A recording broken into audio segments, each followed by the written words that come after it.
টিংখাঙৰ নখাত চাংমাই গাঁৱত নিশা ভয়ংকৰ অগ্নিকাণ্ড দুখনকৈ দোকান আৰু এটা গুদাম সম্পূৰ্ণৰূপে ভস্মীভূত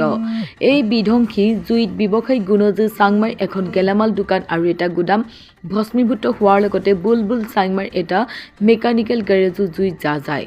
অগ্নিকাণ্ডৰ ফলত কেইবা লক্ষাধিক টকাৰ সা সম্পত্তি নিমিষতে ছাই হৈ যায় ঘটনা খবৰ পোৱাৰ লগে লগে ঘটনাস্থলীত অগ্নি নিৰ্বাপক বাহিনী দুখনকৈ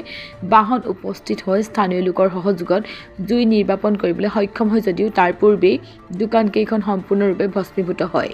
শ্বৰ্ট চাৰ্কিটৰ ফলত অগ্নিকাণ্ডৰ সূত্ৰপাত হোৱা বুলি সন্দেহ কৰা হৈছে আজিতো হলিৰ কাৰণে বন্ধ আছিলে একেবাৰে খোলা নাই দোকান একেবাৰে খোলা নাই এতিয়া গম পাই পেলাই দৌৰি আহিছোঁ এনেই অনুমানিক কিহৰ পৰা জ্বলিলে বুলি নাজানো সেইটো বিষয়তো নাজানো আমি এতিয়া লাষ্ট পৰ্যায়তে আহিছোঁ ঘৰৰ পৰা হয় নেকি এনেই কিমান বস্তু আছিল আপুনি জানে নেকি